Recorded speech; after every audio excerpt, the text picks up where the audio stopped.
कहते हैं कुछ लोग परिस्थितियों से नहीं टूटते, बल्कि उन्हीं परिस्थितियों से अपनी पहचान बनाते हैं। एक ऐसा ही नाम है मिल्खा सिंह, जिन्हें पूरी दुनिया उड़ता हुआ इंसान या द फ्लाइंग सिख के नाम से जानती है। मिल्खा सिंह का जन्म 20 नवंबर 2029 को गोविंदपुरा गांव में हुआ, जो अब पाकिस्तान में है। एक साधारण किसान परिवार से थे, लेकिन उनका बचपन उतना साधारण नहीं था, क्योंकि उन्होंने बचपन में वो सब देखा जो किसी बच्चे को नहीं देखना चाहिए। साल 1947, भारत का विभाजन, जहां एक तरफ देश आज़ादी का जश्न मना रहा था, वहीं दूसरी तरफ लाखों परिवार बिखर गए थे। मिल्खा सिंह का परिवार भी उन्हीं में से एक था। वो यादें जो उन्हें कभी नहीं भूली। उनके सामने उनके माता पिता, भाई बहनों को मार दिया गया। किसी तरह वो जान बचाकर भागे। रात के अंधेरे में खून से सनी जमीन पर वे नंगे पांव दौड़ते हुए भारत पहुंचे। यही थी मिल्खा की पहली दौड़, जिंदगी बचाने की दौड़। भारत आने के बाद मिल्खा सिंह के पास न घर था, न खाना, न कोई अपना। दिल्ली के शरणार्थी कैंप में रहते थे। कभी कभी भूख से तड़प जाते थे, कभी ट्रेन में बिना टिकट चढ़ जाते और पकड़ लिए जाते। एक बार रेलवे स्टेशन पर पकड़े गए तो जेल में डाल दिया गया। वहीं किसी ने कहा, अगर सेना में भर्ती हो जाओ तो जीवन बदल सकता है। बस यही बात उनके दिल में बैठ गई। कई बार कोशिश की, 3 बार रिजेक्ट भी हुए, लेकिन चौथी बार वो इंडियन आर्मी में भर्ती हो गए। फौज में रहते हुए उनकी मुलाकात हुई एक ऐसे मौके से जिसने उनकी जिंदगी बदल दी।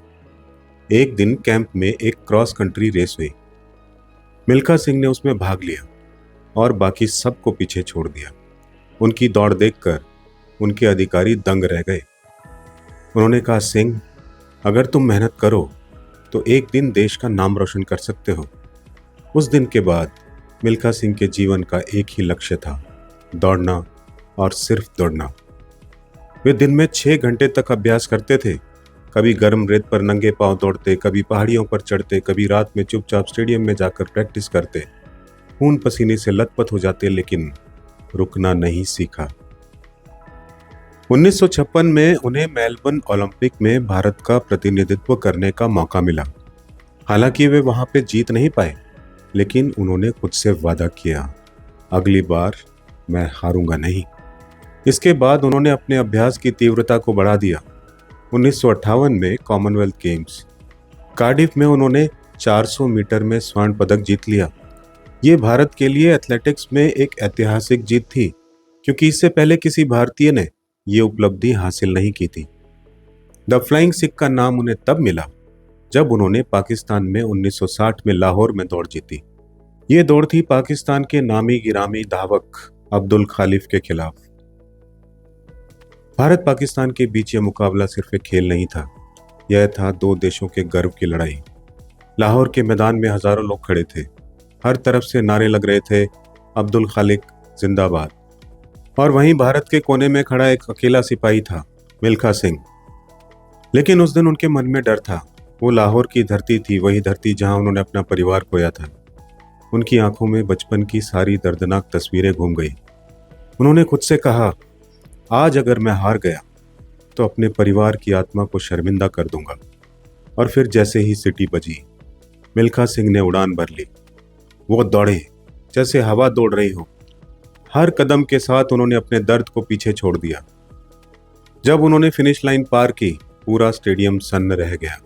वो जीत चुके थे। पाकिस्तान के उस समय के राष्ट्रपति जनरल अयूब खान ने उन्हें मंच पर बुलाया और कहा, मिल्खा, तुम सच में उड़ते हुए इंसान हो। तुम द फ्लाइंग सिख हो। उस दिन से द फ्लाइंग सिख का नाम दुनिया भर में गूंज उठा। 1960 रोम ओलंपिक, वह दौड़ जो इतिहास बन गई। 1960 में रोम ओलंपिक में 400 मीटर की दौड़ में मिल्खा सिंह फाइनल में पहुंचे। उन्होंने शुरुआत में तेज दौड़ लगाई और काफ़ी आगे निकल गए, लेकिन आखिरी कुछ मीटरों में वे पीछे रह गए और चौथे स्थान पर पहुंचे। उन्होंने उस हार को हमेशा दिल में रखा। उन्होंने कहा था, मैं ओलंपिक में चौथे स्थान पर आया, लेकिन आज भी मुझे लगता है कि मैं हार नहीं गया। मैंने खुद को पहचान लिया। मिल्खा सिंह का संदेश जानते हैं? मिल्खा सिंह हमेशा कहते थे, मैंने गरीबी, भूख, दर्द सब झेला, लेकिन कभी हार नहीं मानी। जीत उन्हीं की होती है जो आखिरी तक दौड़ते हैं। उन्होंने अपने अनुभवों से हजारों युवाओं को प्रेरित किया।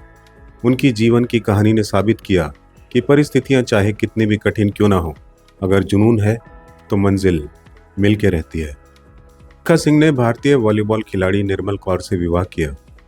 दोनों ने मिलकर 4 बच्चों को गोद लिया। आप सबने देखा होगा, उनकी आत्मकथा पर आधारित फिल्म भाग मिल्खा भाग 2013 ने देश के करोड़ों लोगों को प्रेरित किया। फिल्म में फरहान अख्तर ने उनका किरदार निभाया और यह मूवी एक प्रेरणा का प्रतीक बन गई। 18 जून 2021 को कोविड-19 से लड़ते हुए मिल्खा सिंह ने अंतिम सांस ली, लेकिन उनका नाम, उनकी दौड़ और उनकी प्रेरणा आज भी जीवित है। तो क्या सीख मिलती है हमको उनकी जिंदगी से? जिंदगी में गिरना जरूरी है ताकि उठने की ताकत पैदा हो। हारना भी जरूरी है ताकि जीत की कीमत समझ में आए, और दौड़ते रहना जरूरी है ताकि मंजिल तक पहुंचा जा सके। मिल्खा सिंह ने हमें यही सिखाया कि इंसान अपनी परिस्थितियों का गुलाम नहीं, बल्कि अपने जुनून का मालिक होता है। अगर आपको कहानी प्रेरणादायक लगी हो तो जरूर शेयर कीजिएगा। फिर मिलते हैं आपसे। नमस्कार।